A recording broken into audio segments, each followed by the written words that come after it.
A gente falando sobre, né, a caridade, enfim, esse ato, né, que você teve nesse momento, me lembrou a questão do dízimo. Também, que muitas pessoas ficam ainda confusas sobre o que a Bíblia nos diz, que devemos, né, doar o nosso dízimo do nosso trabalho. Isso equivale a doar para a igreja, a entidade igreja, ou a gente pode estar doando dentre esses 10% para um irmão que está passando necessidade, ou aquilo deve ser algo a mais? De que forma, segundo o estudo, a gente administra?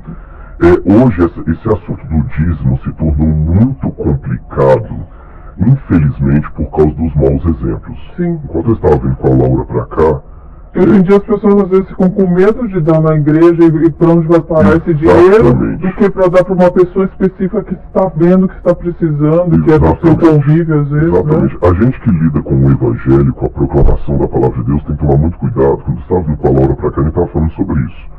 Porque suponhamos que, sei lá, um ator de Hollywood aí, o paparazzo vê aquele ator ali saindo de um motel com uma garota de programa. Vai ser apenas uma fofoca e mais nada. Mas se for um pastor, um líder religioso, o estrago é muito grande. Tá certo? O estrago é muito grande. Você que conhece o mundo midiático, né? As pessoas estão aí vivendo a vida deles, ninguém tem nada a ver com isso. Mas aqui não, as pessoas estão esperando algo mais de nós. E quando tem um escândalo no mundo religioso, escândalo dito em nome de Deus, o estrago é muito grande. E como infelizmente alguns líderes se apropriam do dízimo para enriquecer, enriquecimento ilícito e tudo mais, muitas pessoas ficam com um pé atrás. Mas vamos ao que a Bíblia diz. A Bíblia estabelece o seguinte: pela versão bíblica, o dízimo é algo que você dá ou doa, é algo que você devolve. Quando Deus colocou ali Abraão, por exemplo, ele devolveu o dízimo para Melquisedeque, que ele reconheceu como um sacerdote de Deus. Então a gente vê que é uma prática que já havia antes de Moisés. Sim. E na época que as 12 tribos foram colocadas ali em Israel, Deus fez uma coisa interessante. O plano de Deus era que o povo não tivesse rei, nem líder, a não ser o próprio Deus. Então Deus colocou o seguinte: a capital de vocês será onde estiver o meu santuário. Antes de Davi conquistar Jerusalém, o santuário ficava em Siló, ou Shiló, como dizem em hebraico. E todos os anos as pessoas teriam que vir, pelo menos numa das 3 festas principais dos judeus: a Pessa, que é a Páscoa, o Shavuot, que é a festa das semanas, e o Sukkot, que é a festa das tendas. Sukkot é tendas. Eu queria falar tendas, barracas, né? Então você tem dos tabernáculos, como dizem. A festa da Páscoa não sabemos como é. A festa das semanas, Shavuot, era o Pentecostes. E a das cabanas, ou das tendas, era uma maneira do povo sempre lembrar, quando eles passassem a morar em casas de alvenaria, que os ancestrais moraram em tendas. Uma forma de mostrar humildade. Sim. Sabe? Muito bonito isso. Então essas 3 festas o povo tinha que peregrinar até o santuário em Shiló. E o santuário devia funcionar continuamente para lembrar as 12 tribos quem eles são, a quem eles pertencem, qual é o Deus de Israel e o significado mais bonito, que era o Evangelho em símbolos. Agora, como é que esse santuário deveria funcionar? Ele deveria funcionar com pessoas que se dedicassem 24 horas para aquilo. Agora, levando em consideração que era uma população agrícola, como que iriam se manter, né, ali? Exatamente, você tem guerra, você tem que mandar o filho para a guerra, você tem que colocar pessoas para te proteger, você tem que plantar e colher, isso toma muito tempo. Então Deus decidiu o seguinte: a tribo de Levi, que é a tribo dos filhos de Aharon, a tribo de Levi vai cuidar do santuário. E para que eles tenham tempo para cuidar apenas do santuário, que é muito detalhado, eles não vão plantar, nem vão colher. Vocês vão tirar 10% de toda a sua colheita, de tudo que vocês ganham. Na época não havia dinheiro em forma de moeda. A moeda só vai ser inventada lá pelo 8º século a.C. Vocês vão tirar 10% de tudo e levar para o santuário, para a manutenção daqueles que trabalham na obra, na tribo de Levi. Então eles levavam de que forma? Levavam em forma de cereais, ou em forma de animais, ou em forma de ciclos de prata.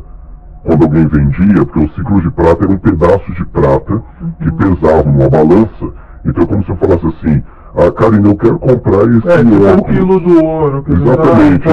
Quanto que custa esse sofá? Esse sofá aqui custa 300 gramas de prata. Aí eu pego 300 gramas de prata e te dou pedaços de prata. Depois inventaram a moeda. Então as pessoas deveriam levar para manutenção. E os da tribo de Levi, para não se enriquecerem, eram os únicos que não tiveram uma terra para eles. Eles viviam sustentados dos dízimos que os outros davam. Com o passar do tempo, na época de Malaquias, Deus advertiu ao povo: vocês me roubam. E vocês perguntam: em que nós te roubamos? Nos dízimos e nas ofertas.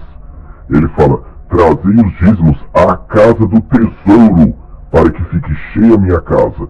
Qual era a casa do tesouro? O templo que eles estavam reconstruindo. O templo. Na época de Jesus, havia o shekel do templo. E Jesus nunca se opôs a isso. Já havia a questão de impostos e tudo? Havia impostos, e o imposto era separado do dízimo. Fazia parte. Não fazia parte. Aí, quando vem o Novo Testamento, o dízimo continua. Tanto é que o dízimo continua que Paulo fala o seguinte: eu tenho o direito de viver do dízimo. Mas como Paulo tinha um problema ali, que muita gente não aceitava o apostolado de Paulo por causa do passado dele, Paulo falou: olha, para evitar confusão, eu vou ficar trabalhando em tendas, fazendo tendas como eu sempre fiz. Mas eu teria o direito de viver do Evangelho, viver do dízimo. Quem prega o Evangelho tem o direito de viver dele, dizia Paulo. E as igrejas cristãs sempre tiveram o dízimo. Então a função do dízimo é a manutenção da obra de Deus. Então, elencando, qual seria o fator básico para o dízimo? Pagar a líderes, pastores, missionários, ajudar pessoas que estão na janela 1040. O que é a janela 1040? Quando você pega o mapa mundi e faz ali os quadrantes e tudo mais, a janela 1040 equivale justamente àquela porção do planeta Terra onde a maior parte das pessoas não são cristãs, onde é proibido pregar o Evangelho. Então as pessoas vão ali e elas podem viver do dízimo. Missionários que são enviados, médicos missionários que deixam a vida profissional de médico aqui para ser um médico em algum país como a Etiópia, por exemplo, ou até no Brasil. Então você vê um médico missionário, está fazendo a caridade, mas o dinheiro está pagando a ele. E as igrejas também podem pegar esse dinheiro do dízimo que elas recebem e transformar isso numa caridade institucional, por exemplo. Por exemplo, eu posso dar o exemplo da própria igreja adventista.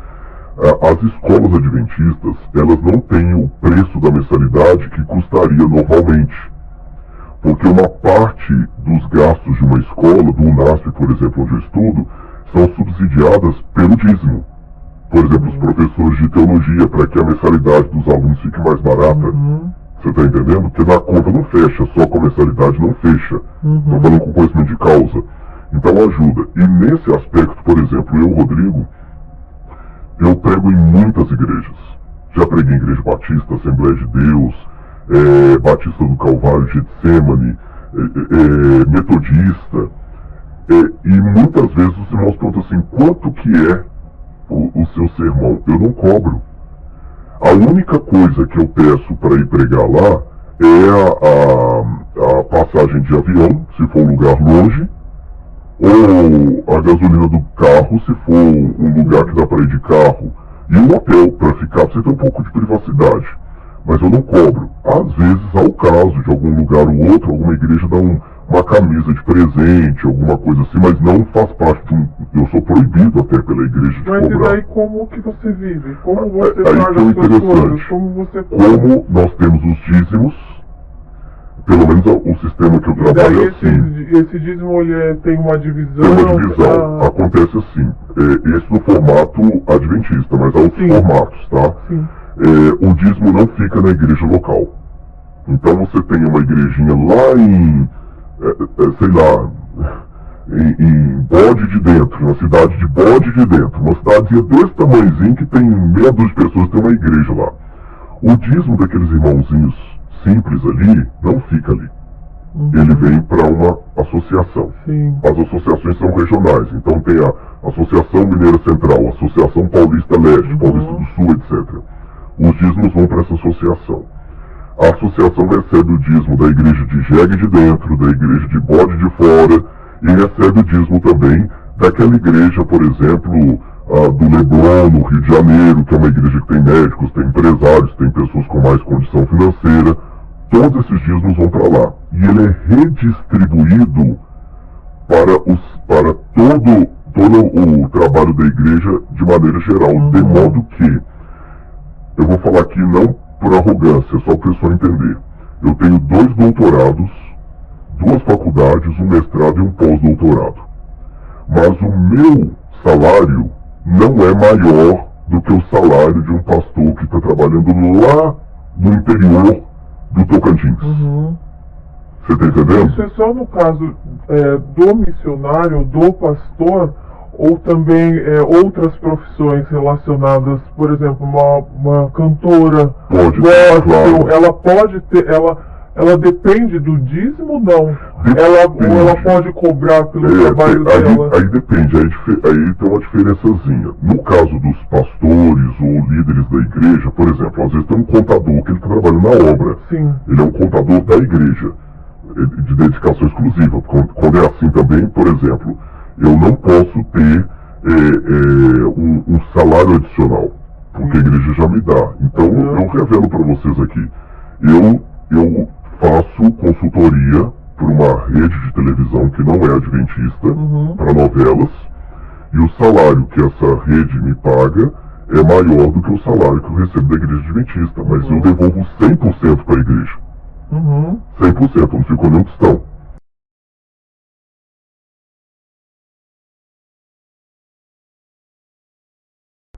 Muito legal esse trecho, muito inspirador, mas não perca o episódio completo.